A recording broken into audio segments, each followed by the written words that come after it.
남북의 맛과 멋. 안녕하세요. 남북의 맛과 멋 양윤정입니다. 하루가 다르게 모든 게 변화되고 발전되어 가고 있는 요즘 사람들의 삶의 방식도 그에 따라 변화되고 있습니다. 특히 우리 민족은 한국전쟁을 겪으면서 굶주림에 힘들었던 때 생존을 위한 또 배고픔을 달래기 위한 식사였다면 지금은 음식을 즐기기 위해 먹는 경우가 많습니다. 그러면서 음식도 이제 하나의 예술이 됐는데요. 맛있는 음식을 먹기 위해서 여행을 떠나는 사람도 많아지고 또 음식을 개발하는 셰프, 요리사들이 창조적 전문직으로 떠오르고 있습니다. 이러한 현상들이요, 인터넷, 또 SNS 등 디지털 정보 세상에 살고 있기 때문이 아닐까 싶은데요. 남북의 맛과 멋, 오늘 음식 관광과 디지털 시대, 이 SNS 음식 유통 이야기 해보겠습니다. 오늘도 식품 영양학 박사 탈북민 이혜란 박사와 함께합니다. 네, 박사님 안녕하세요. 안녕하세요. 네, 요즘 날씨도 좋고요. 특히 코로나19가 이제 끝나면서 3년간의 고통을 보상받기라도 하는데 요즘 정말 이제 여행을 가는 사람들이 참 많아지고 있습니다. 그래서 관광객들이 뭐 정말 쏟아져 나오고 있는데요. 오늘 음식 관광, 특히 SNS 음식 유통에 관해 이야기해 주신다고요? 오늘은요, 말씀하신 것처럼 관광의 계절입니다. 오늘은 미식 관광, 다시 말해서 음식 관광과 디지털이라고 불리는 전자기술 시대에 어떻게 음식을 유통하고 있는지 얘기해 보려고 합니다. 특히 MZ 세대라고 불리는 이 20대와 30대 애들은 하루에 8시간 이상 사회관계망이라고 불리는 이 SNS를 통해서 소통을 하고 정보를 얻고 있는데요. 이 미식 관광 수요를 늘리는 데 있어서 식당이나 또 이 커피를 파는 카페 등 요식업, 외식업 현장에 디지털, 그러니까 이제 전자기술로 전환한 이것이 이제 필요한 이런 이유가 있다고 합니다. 그래서 이에 대해 얘기하려고 합니다. 네, 정말 그렇겠네요. 요즘은 사실 뭐 거의 모든 예약이나 또 뭐 여행에 관한 안내, 정보 이런 것들이 인터넷, 그러니까 북한에서는 뭐 인터네트라고 하더군요. 그 인터네트상에서 네. 이루어지기 때문에 그 인터넷을 떠나면은 뭐 바다 위에 외딴 섬에 홀로 남겨진 고독한 인생이 될 것 같은 그런 또 생각이 드는 시대에 우리가 살고 있더군요. 네, 그렇습니다. 그래서 요즘 그 인터넷이라고 불리는 온라인 여행 플랫폼, 그러니까 여행에 대한 모든 정보들이 올려져 있는 네. 그런 플랫폼에 이 인도네시아 자카르타에 본사를 두고 있는 이 트래블로카라는 위디아사리 위스티올린 네. 이 부사장이 지난 10일에 삼성동의 코엑스라고 하는 큰 그 국제회의장이 있습니다. 여기에서 제3회 세계 관광산업 컨퍼런스를 했어요. 국제회의를 했어요. 음식은 여행의 시작과 끝, 전 과정에서 결코 빼서는 안 되는 필수 요소다. 이렇게 말을 했다고 하는데요. 네. 이 사람이 이야기를 품고 있는 다양한 음식들을 이 전자기술, 디지털 환경에서 어떻게 여행과 연결시키느냐, 이것이 미식관광 활성화의 열쇠다.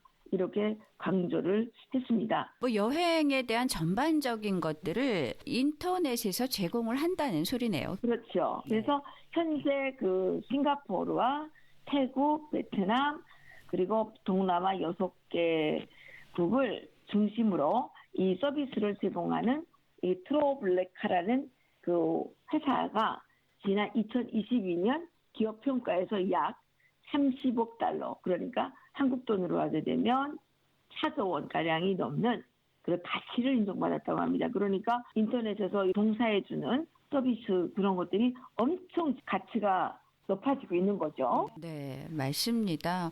저도 몇 주 전에 유럽 여행을 갔다 왔는데 아까 그러셨잖아요. 음식은 여행의 시작과 끝, 전 과정에서 결국 빼서는 안 되는 필수 요소다. 여기 말에 그렇죠. 정말 공감을 하고 동의를 합니다. 그렇죠. 그만큼 우리 여행하면서 음식이 굉장히 중요하고 그리고 옛날에는 호텔도 전화해서 예약하고 뭐 다 책으로 보고 이랬는데 요즘은 정말 요만한 휴대폰 하나 들고 여행을 하잖아요. 휴대폰 안에 그 SNS의 모든 세계가 담겨 있는 것 같습니다. 예전에는 이제 음식은 관광 가서 먹는 하나의 이제 부차적인 요소였잖아요. 뭐 여행하기 위해서 좀 먹기 위한 거다. 그런데 이제는 음식이 하나의 주요 관광 요소가 되고 있다고 하니까 정말 세상이 많이 바뀌었다라는 그런 또 생각이 들기도 합니다. 네, 그렇습니다. 그래서 이번 그 행사에서는 이제는 메뉴 개발 못지않게 전자기술, 디지털 소비에 익숙한 이 MZ라고 불리는 20대, 30대 세대 성향에 맞춰서 이들의 관심을 끌만한 이런 어떤 정보들을 전달하는 것이 더 중요해졌다. 이렇게 논의가 됐는데요. 그러면서 미식 체험 자체는 오프라인 현장에서 이루어지지만 정보 검색부터 자신의 경험을 공유하는 이런 구전 마케팅, 그러니까 사회관계망 등 이 디지털 환경에서 이루어진다는 점을 아주 주목해야 된다는 것이 강조되었습니다. 그러니까 현장에 가기 전에 이 미리 사전에 이런 정보들을 디지털이라고 하는 전자기술로 이렇게 습득을 하게 되면 상당히 관광에 도움이 된다는 것이죠. 그래서 이런 점에 주목해서 현재 트러블라카라는 이 회사는 외식업 현장과 서비스의 디지털화를 위한 다양한 프로그램을 운영 중이라고 이제 여기 부서장이 소개를 했는데요. 운영 중인 미식 프로그램만 수백 개에 달한다. 더 많은 미식 관광 활동가들을 플랫폼으로 유입시키기 위해서 10만 명이 넘는 미식 산업 종사자들을 대상으로 전자기술 마케팅과 같은 온라인 인터넷 플랫폼 활용법을 교육하고 있다. 이렇게 말을 했습니다. 그러니까 미식 관광과 관련해서 미식 관광을 이제 하려고 하는 이런 사람들을 사전에 교육을 시킨다는 것이죠. 음식업계의 혁신을 정말 예고하는 그런 행사인 것 같습니다. 또 어떤 내용이 토론이 됐나요? 또 그 미식과 지속 가능한 관광 산업이라는 주제로 또 행사가 열렸는데요. 여기에서 전문가들은 그 미식 관광은 세계 관광 산업의 지속적인 성장을 이끌어갈 동력이다. 이렇게 입을 모았다고 합니다. 인도양의 흑진주로 불리는 탄자니아 휴양지 잔지바르의 관광문화유산부 장관은 미식 관광을 포함한 여식업이 전체 GDP 생산의 30%를 차지할 만큼 탄자니아에서 중요한 산업이 됐다고 소개를 했습니다.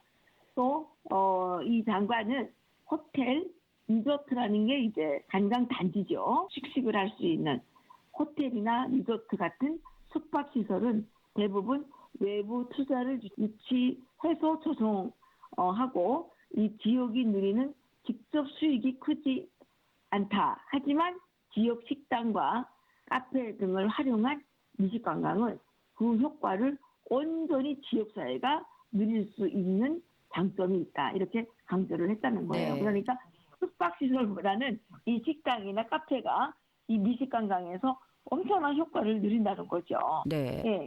요식업이 그 나라의 전체 GDP 그러니까 국내 총 생산의 30%를 차지할 만큼 아주 중요한 산업이다라고 말씀하셨는데 정말 대단하네요. 자원이 없는 나라들 관광으로 이제 먹고 살 수 있는 그런 시대가 오고 있는 것 같습니다. 네. 그리고 제이슨 왕이라고 하는 세계관광협회 이사라 그랬죠. 이 사람은 이제 카지노 도시로 유명한 마카오에서 왔는데 이 마카오 역시 핵심 관광 콘텐츠는 미식이라고 강조를 했습니다. 그러니까 우리가 생각하기에는 카지노가 더 중요하지 않나? 그런데 그게 아니라 핵심 관광 콘텐츠는 미식이다. 네, 요즘 이제 북한도 북한 관광을 위해서 조금씩 개방을 하는 듯한 모습도 보여지는데 정말 많은 사람들이 안전한 나라로 여겨져서 많이 관광을 가서 정말 주민들의 생활에 조금이라도 도움이 됐으면 좋겠다라는 생각을 또 오늘 방송을 들으면서 하게 되네요. 네, 박사님 말씀 오늘 감사합니다. 네, 감사합니다. 남북의 맛과 멋, 저는 양윤정입니다.